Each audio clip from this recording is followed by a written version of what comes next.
Hello and welcome back to Solid. My name is Jake. Thank you guys very much for joining me on today is April 6th. It is Sunday and your Battlehawks just once again just tabletopped another team, saw them sitting on the ground, laying on their back on the ground, and just took their thumb and pushed their dicks right in. Man, your Battlehawks once again just beat the shit out of a team. They're 2-0 after taking down the Brahmas 26-9.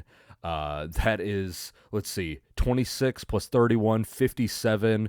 They're outscoring teams 57-15. That is a plus 42 point differential. That is, man, they're putting it to them. I think the Brahmas are a better team than what they've shown over the last 2 weeks. They certainly aren't getting any help from quarterbacks. But man, oh man, it's been some bully ball that we have been watching here. My two biggest takeaways are it's Jacob Sailors getting a hat trick, getting a goddamn hat trick on a Sunday night, getting an afternoon, whatever the hell you want to call it. Jacob Sailors getting a hat trick, and then this defense absolutely just choking out San Antonio's offense. Man, it's been impressive. Jacob Sailor's hat trick. He had the first one that was a 20-yard run with some good blocking at the line, sprung him free, and then he just scoots his way, makes a couple guys miss, follows a block, which there might have been a hold on who's number two. Number two. That's not Gary Jennings Jr. Regardless, there might have been a little bit of a hold. Who gives a shit? Didn't get called, and Wade Phillips had the opportunity to waste a super challenge there. Anyway, Jacob Sailors breaking off a 20-yard touchdown, and then a second touchdown where he just swoops it right across the line to gain. And he fumbled, and they're like, "Oh, it's a fumble." It's like, no. Take a look at that again, my guy, because Jacob Sailors got that one, and then his third one, he just walks right in. The guy, they could stop him. They could not hold him down, though. They could not hold him down. Man, it was good by him. I should say this: if you're watching this, I did the whoop thing, and I reached my arms. If you're watching, you saw that happen. If you want to watch this, it's a Solid Pod on YouTube. If you want to listen to it, it's Solid on Apple and Spotify. Jacob Sailors was kick ass. What was his stat line completely? It was 11 for 46, 3 touchdowns. Dude, get out of town. Was that 4 touchdowns on the year for me? He had 8 total last year. This guy, he's good. And the Battlehawks did this all without freaking Hakeem Butler, man. Like, this, okay. Anyway, going into the defense, the other notable thing, this defense, just suffocating. Just suffocating. They had, what was it? What did I count? 6 pass breakups is what it was. I should say this. This ReHawktion, what I'm doing here, this is my ReHawktion. The recop will come on later on in the week, and I'll be able to pour over everything, and which is going to be important because I was at the game. I'm going based purely on what I've seen here. Haven't watched any like the highlights or anything like that. Haven't rewatched any of the game on like the broadcast stuff. Speaking of which, if somebody wants to give me a hookup for that all 22, I've reached out to the UFL and the Battlehawks. I've not heard back from them, which it's fine, it's whatever. But I'm coming at this ReHawktion purely based on what I've seen, kind of just like a big picture of it all. So yes, the Battlehawks, dude, this defense has been, man, it's something different. Now, Kellen Mond's not exactly helping out his team at all. Kellen Mond was 13 for 27. I will say I do have the stat lines up here. Kellen Mond was 13 for 27 for 129 yards and 1 interception, which was a wild interception. I have no idea what the hell happened there, man. I have no idea what the hell happened there. Like, that was on the far sideline from me. Brendan Sebastian, like, the ball just hits him right in the...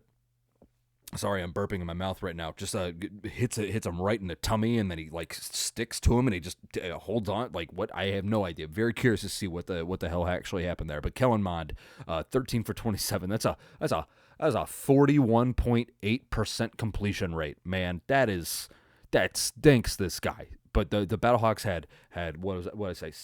6. I wonder if this has this. It probably does. 6 incompletion or 6 pass breakups and 1 interception.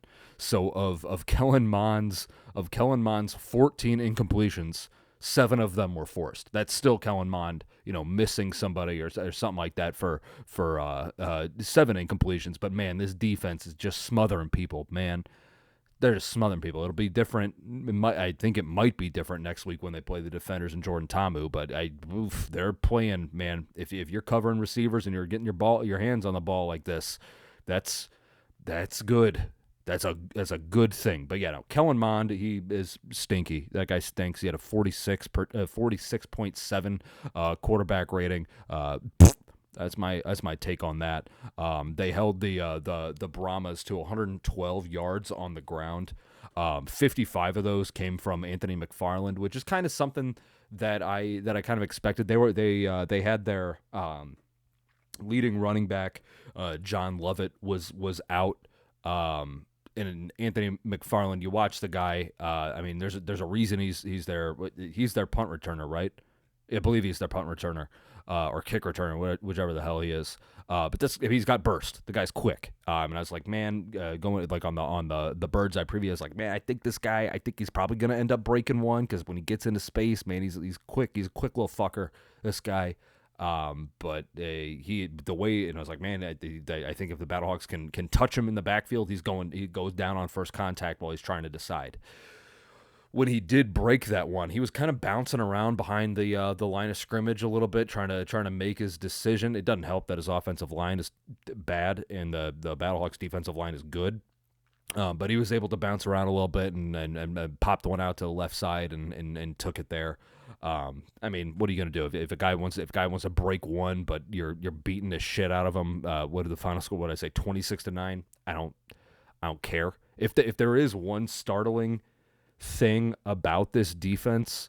This is 2 games in a row because it doesn't look like they're doing that real passive defense at the end, like just don't let anybody get outside. It doesn't seem, it's not like they're like rushing 3 or anything like that. Like defenses have been able to move the ball on them a little bit later, which is kind of a startling thing, and I think that may end up being something that's a little spooky, scary later on. I believe. Did the battle, because there was one game, because there was 2 games today. I can't remember if it was this one that I was at. Did the Brahmas do one of them alternate kickoffs? I don't think. Maybe they did. No, they didn't, because they didn't score in the fourth quarter. Whatever. Okay, the teams have been able to kind of move the ball a little bit later in the game, which is it's not exactly what you want to happen. But anyway, yeah, no, I mean, the defense kicking ass. Like I said, 112 yards on the ground, 129 yards in the air. You're going to take that. You're going to take that when a team is doing that. And it helps the way that this offense is running, man, where I think this game was won. Okay, so this is the Brahmas drive chart, okay? They went and this is all this is the first half. Punt, punt, punt. 2 3 and outs there. Punt, punt, punt. And then a field goal to end the half. And that field goal was on a 12-play drive, 12-play 63-yard drive. And let's see if I can pull up what it's really, I should say, I'm doing a bad job formulating my thoughts here.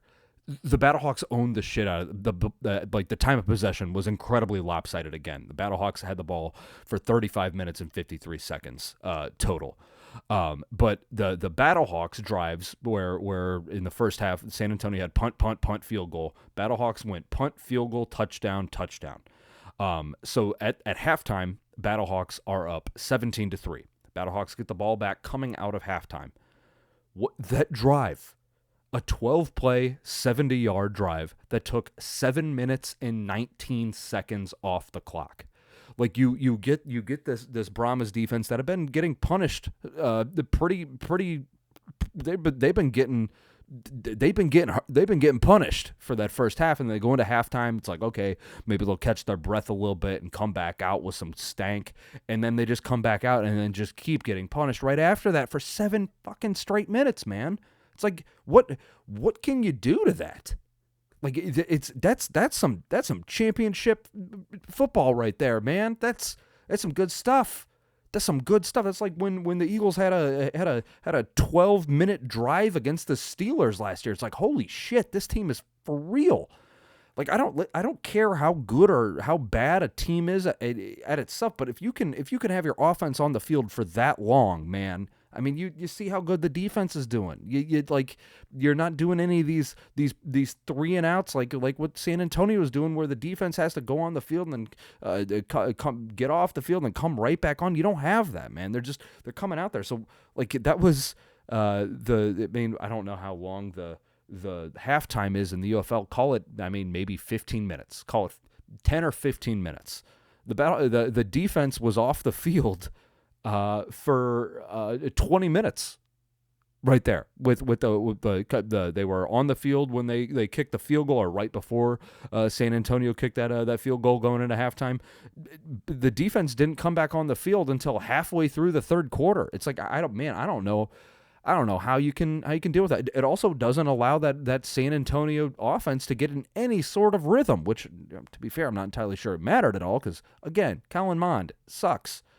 Oh, man, it was good. But going to Manny Wilkins was a big one. I liked what he was doing. He was 12 for 16 through the air, 162 yards. That's a 75% completion rate. Had a QBR of 106.8. Like that's man, he's crushing. It's completing 3 out of every 4 passes is wild. But he crushed it on the ground too. And this is one of them things where the dumb shit part of me is like, man, I don't know if QB's running the ball like that is super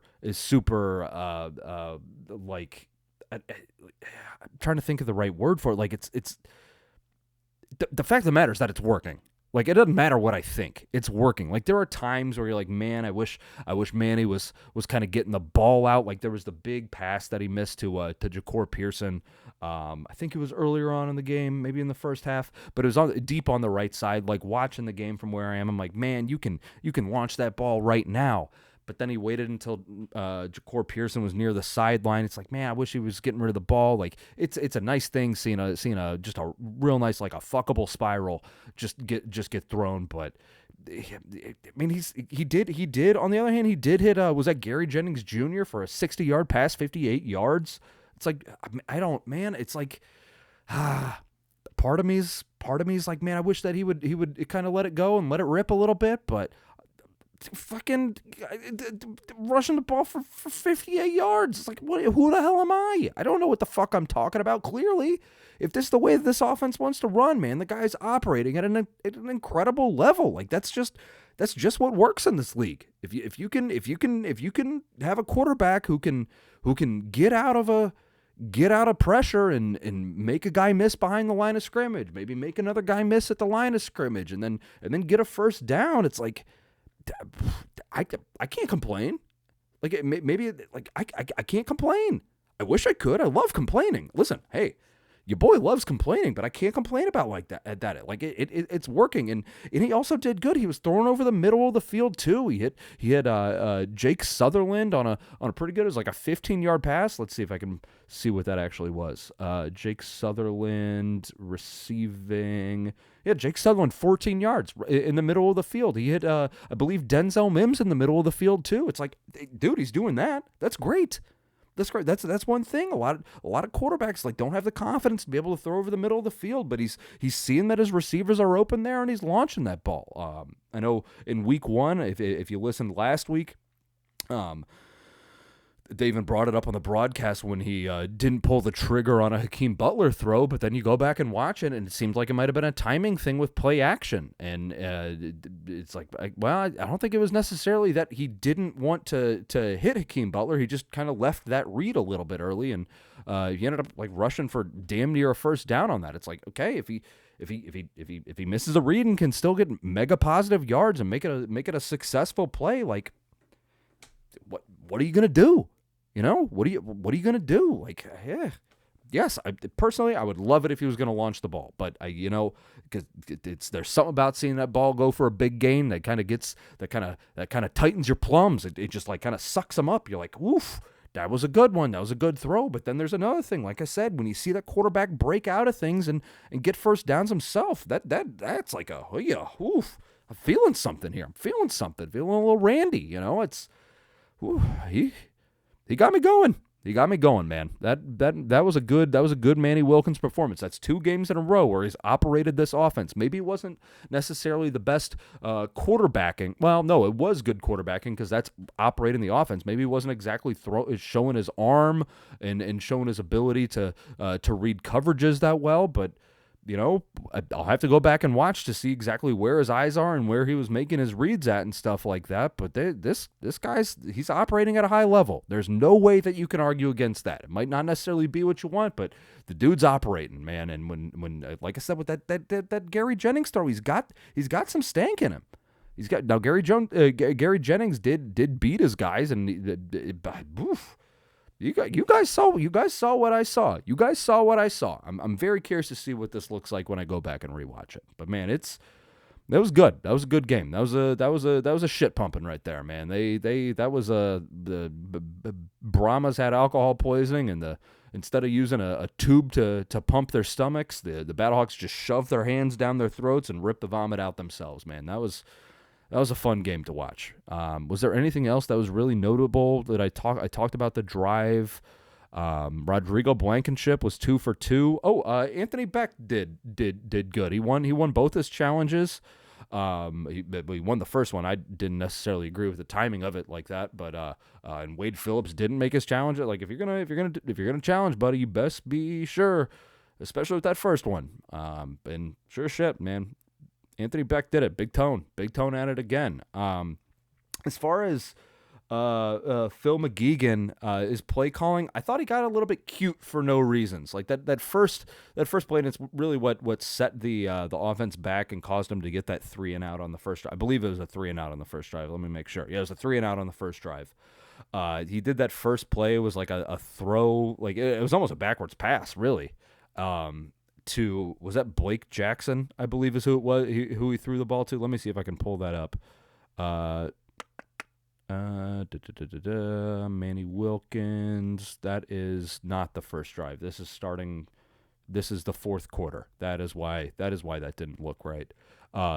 It ended up being Blake Jackson rush for to the left end for -2 yards. That's because it was a backwards pass, and that kind of stuff is like an end run. It's like, let's not maybe get cute right away. Like let's if we're scripting our first 15 plays, let's not have the first play be a backwards pass. Let's make sure that we're getting positive yardage. That way we can kind of keep the offense on the field and impose our will on this defense. I would like, and I know the offensive line would like to have that first play just be a fucking smash them in the face kind of a thing. But that did come on that second play with a looks like Jacob Saylor's left rush to the left end for 11 yards. It's like, you got that in your bag, man. You got that in your bag. I'm not entirely sure why you would go away from it. I guess not necessarily go away from it, but I don't want Phil McGeegan to get too cute. That's my point here. I don't want him to get too cute. Again, it's only 2 games. They ended up calling a pretty decent game.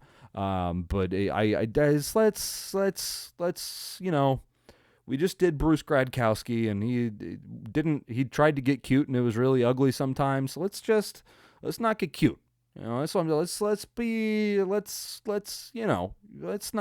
not do that. That's kind of my point with him. But I don't know, man. It was a good game all around, I think. Anytime you can step on a team like that and just fucking 26-9, big dog. That's some good stuff. Okay. I think that's all I got, man. Again, this is the second week in a row I'm saying this. This is just a ReHawktion. If you're feeling good about this win, if you're feeling good about this team, you absolutely should. I went into this game, I was saying, man, I think that this Brahmas team is going to be a litmus test. I think it might have been. I want to go back and watch it and everything like that. And when I do, I'll kind of see what this Brahmas defense was doing and seeing if this offense was really kind of making what they could have with everything that they had. Honestly, it seems like they did. They didn't have the 273 rushing yards like they did in week 1, but that's unobtainable. That didn't have two running backs who went for one went over 100 yards. The other one was 2 yards short of 100 yards. But man, I think that this this game might have been a little bit more of a litmus test than maybe the final score kind of says. I mean, or maybe San Antonio was just another dog shit team like Houston was last week. Maybe that's the case, and if that's the case, I mean, teams in the UFL so far this year have not necessarily been beating. Well, I guess there's been a handful of just another dick ripper offers, but good teams rip the dicks off of bad teams. That's a good thing. The Battlehawks are doing just that. But yes, that is the ReHawktion. Thank you guys very much for joining me. What is that, about 20 minutes? So we're good there. Thank you guys very much for joining me. If you feel good about this team, you should. If you feel good about these wins, you should.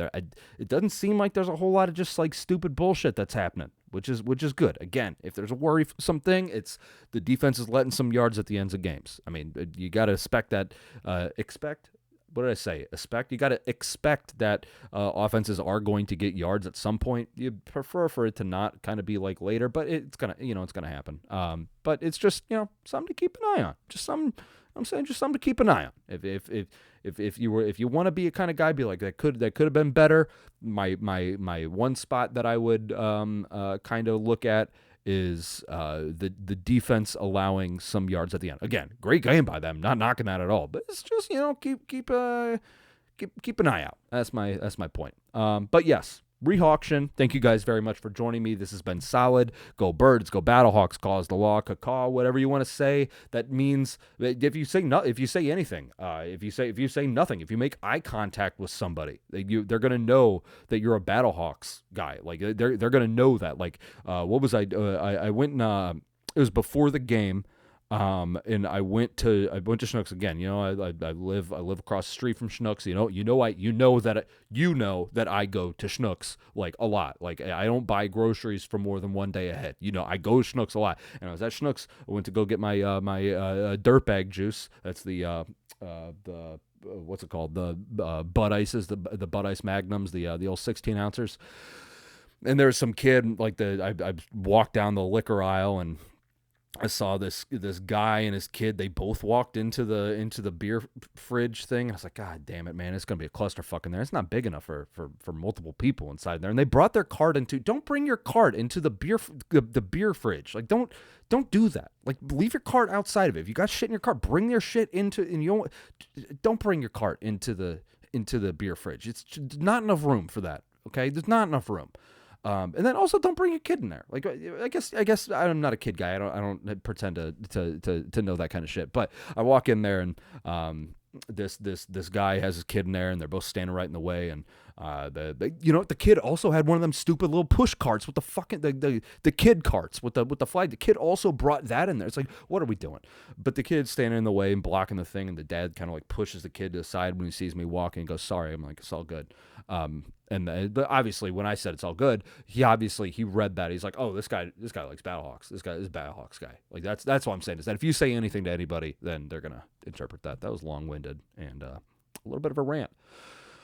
But that's where we're at. Thank you guys very much for joining me. I will talk to you on Wednesday with the recap for this game once I kind of go over everything. Again, if you're listening this late and you got the All-22 film and you want to shoot it my way, go ahead and do that. I'd appreciate that. Like I said, I sent some stuff to the UFL. And I said, hey, who I got to tug off here to get that All-22, and sent the roughly the same thing to the Battlehawks about that.